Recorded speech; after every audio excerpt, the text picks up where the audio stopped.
Hi, Marissa and Maddie. Thanks for watching. Hello, Haley Jensen and Jackson. How are you? Thanks for watching. Uh, it says that I'm live on YouTube and I don't see me. Oh, my internet is just not. Okay, here we go.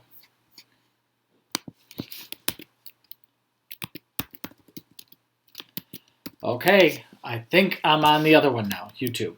So, hello, YouTube. Hello, Facebook. Hello, Mrs. Albert. Hi. Are any of your friends watching? Did you send it out to I did anybody? not send anything out. Okay, so Kind of here to visit. maybe none of Mrs. Albert's kids watching. 18 friends there, maybe one friend here so far. It's hard to tell. I've activated the feature to be able to chat on YouTube, so maybe that will make it a little bit more interesting. I'll be able to tell who's watching on there as well. So we'll try it. We'll see if it works. I have a few books for you tonight. Let's see who else is here and who's saying something.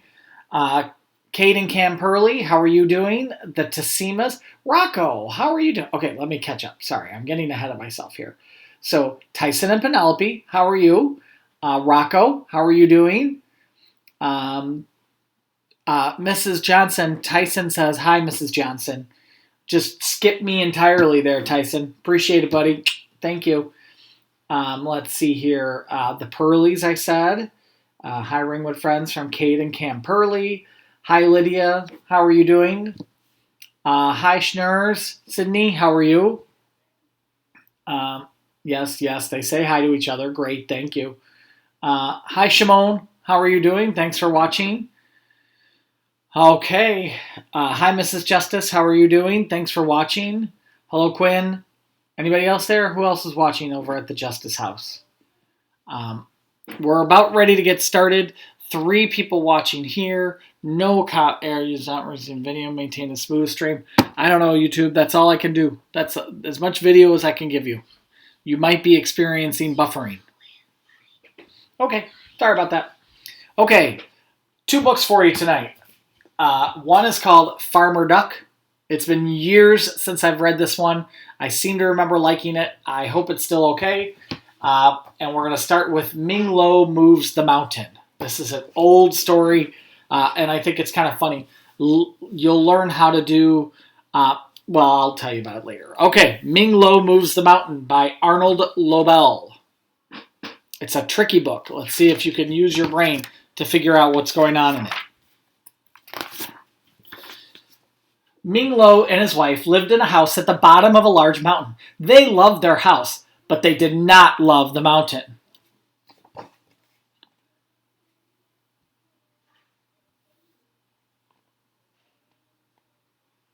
See it down there? It's kind of hard to see. Ooh, down there.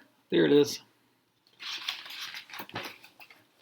Rocks and stones broke loose from the cliffs. They dropped down onto the house of Ming Lo. The roof was full of holes. Clouds formed on top of the mountain. Heavy rain fell from the clouds onto this roof that was full of holes. The rooms inside were damp and drippy. When the sun did shine, it never warmed the house of Ming Lo. The mountain always cast a shadow.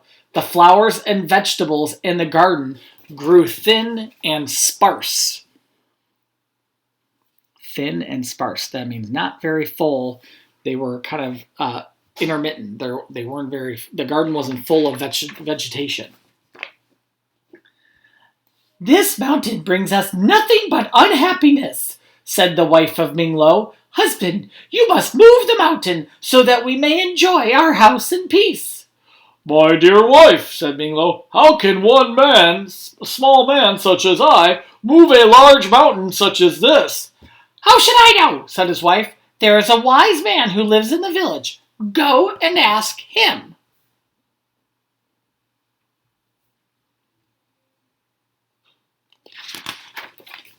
Ming Lo hurried to the village.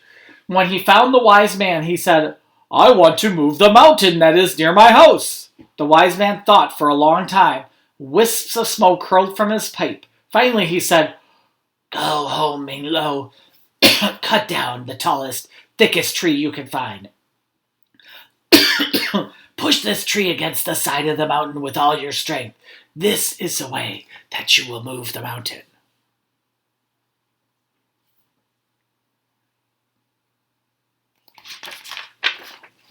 Ming Lo ran home. He cut down the tallest, thickest tree that he could find. Ming Lo and his wife held tightly to the tree, running as fast as they could run. They pushed the tree against the side of the mountain. The tree split in half. Ming Lo and his wife fell on their heads. The mountain did not move an inch. Go back to the wise man, said the wife of Ming Lo. Ask him to think of another way to move the mountain.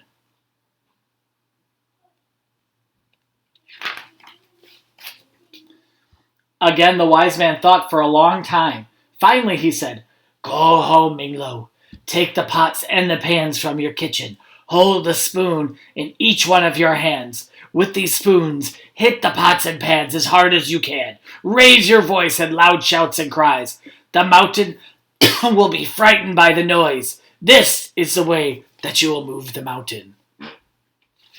Let's see, who else? The whole Justice family. Hi, Justice family. Oh, you did say hi to me first, Tasimas. I'm just teasing you. Looks good on YouTube. Can you see, is there a spot where you can make comments? I'm wondering about that. Hello, Oliver. It's nice. Okay, I read that page. Ming Lo ran home. He took the pots and pans from the kitchen.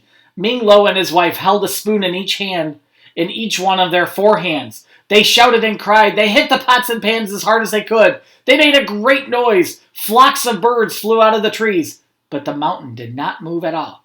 Go back to the wise man, cried the wife of Ming Lo. We must find a way to move the mountain.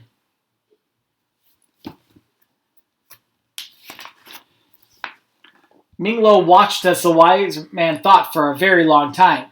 Finally, he said, Go home, Ming Lo. Bake many cakes and loaves of bread. Bring these to the spirit who lives at the top of the mountain. The spirit is always hungry. He will be happy to receive your gifts. He will grant you every wish. This is the way you will move the mountain.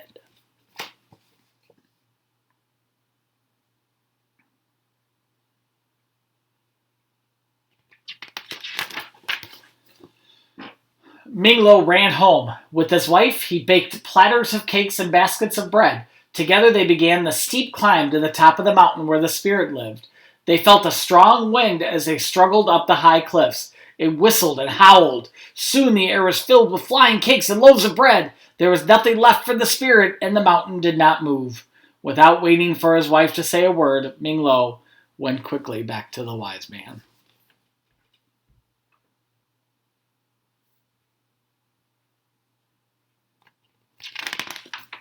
Ooh, the comments work on YouTube. They work. Look at that. You can't see that, but they work. Hello, YouTube people. Thanks for commenting, Tasimas. Help me to move this mountain so that I may enjoy my house in peace, cried Ming Lo. The wise man sat in deep thought for a long, long, long time. Finally, he said, Go home, Ming Lo. Take your house apart, stick by stick. Gather all these sticks that are the pieces of the house. Collect all of your things that are your possessions. Bind everything into bundles with rope and twine. Carry these bundles in your arms and on the top of your head. Face the mountain and close your eyes. Sorry.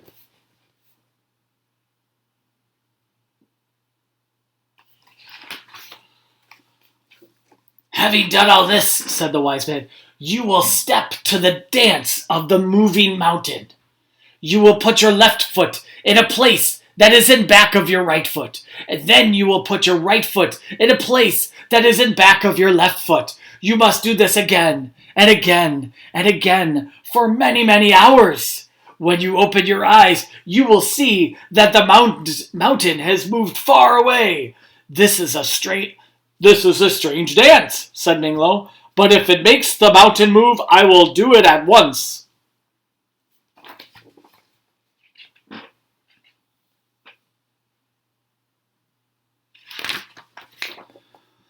Ming Lo ran home. He took his house apart, stick by stick. He gathered all of the sticks and collected all of the things that were his possessions. Ming Lo and his wife bound everything into bundles with rope and twine.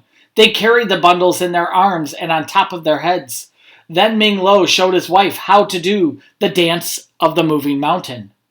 They faced the mountain and closed their eyes. Carefully, they began to move their feet to the steps of the dance. Okay, I can't see you, but you should right now stand up, put your left foot in a place that is behind your right foot. Then put your right foot in a place that is behind your left foot. Then put your left foot in a place that is behind your right foot. Then put your right foot in a place that's behind your left foot. If you were Ming Lo and Ming Lo's wife, you would have to do this for hours. And that dance will move the mountain. They each put their left foot in a place that was behind their right foot. Then they each put their right foot in a place that was behind their left foot. The neighbor saw Ming Lo and his wife walking backwards across the fields with all of their possessions. It was an odd sight, and they watched in wonder.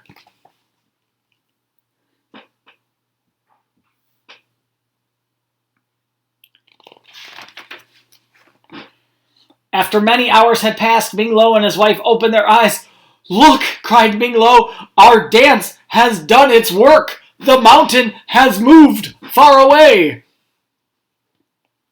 The dance worked. Their dance of the moving mountain moved the mountain. Or did it? Stick by stick, they rebuilt their house. They unpacked all of their possessions and made themselves at home. Ming Lo and his wife lived the rest of their lives under an open sky and a warm sun. When rain fell, it came down gently on a roof that had no holes. They often looked at the mountain that was small in the distance. There was happiness in their hearts, for they both knew that they had made the mountain move.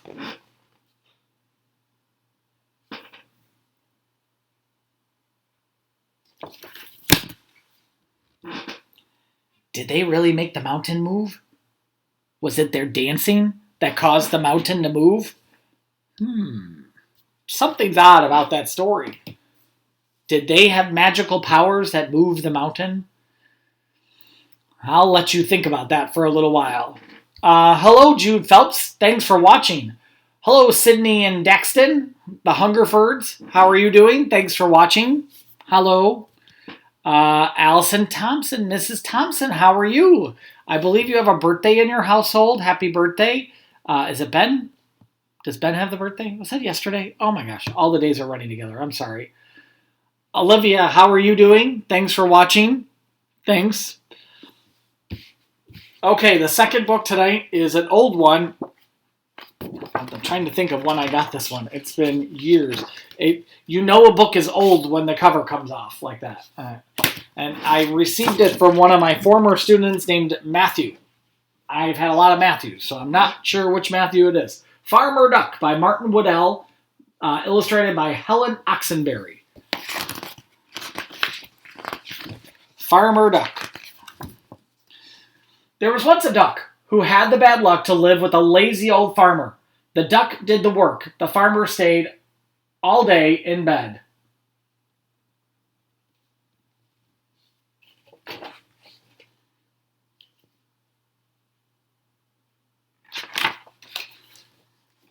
The duck fetched the cow from the field. "How goes the work?" called the farmer. The duck answered, "Quack!"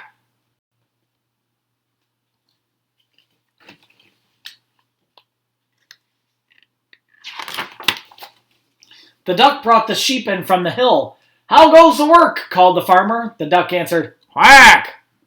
The duck put the hens in their house. "How goes the work?" called the farmer. The duck answered, "Quack!"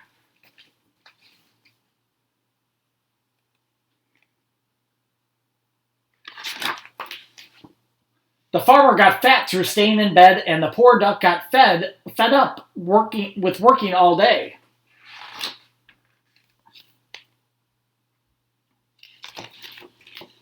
"How goes the work?" "Quack!" "How goes the work?" "Quack!" "How goes the work?" "Quack!" "How goes the work?" "Quack!" I think he's quacking up.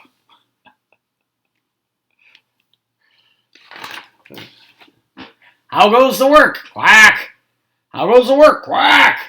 Soon the poor duck grew sleepy and weepy and tired. Poor duck. He should send him a bill. The hens and the cow and the sheep got very upset. They loved the duck, so they held a meeting under the moon, and they made a plan for the morning. Moo, said the cow. Ah, said the sheep. Cluck, said the hens, and that was the plan. Can't argue with that plan.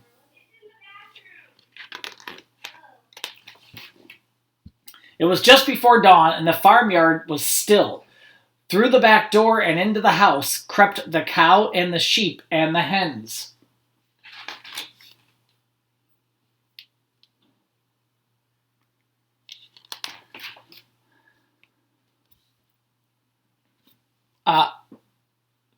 It was magic, Penelope. Thanks for watching. I'm looking at my comments on YouTube. They stole down the hall. They creaked up the stairs.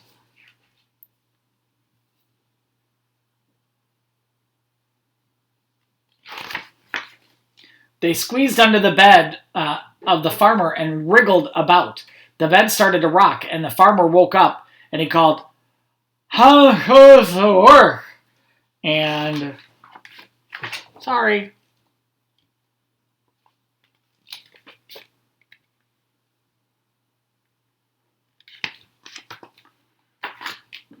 Move on! Ah! They lifted his bed and started to shout, and they banged and they bounced, and the old farmer about and about and about, right out of the bed.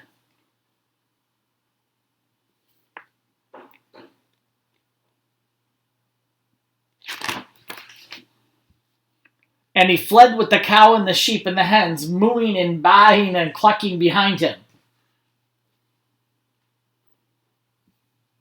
I think the farmer saw that it was pajama day today, too. Down the lane, moo, through the fields, bah, over the hill, cluck, and he never came back.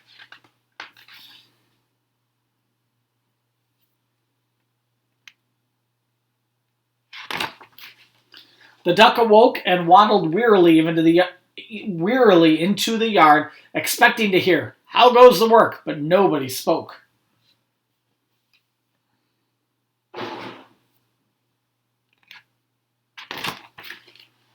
Then the cow and the sheep and the hens came back. "Quack?"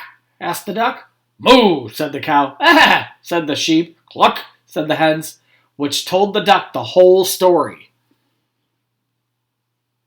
Didn't take a lot to explain to the duck. Then mooing and baaing and clucking and quacking, they all set to work on their farm.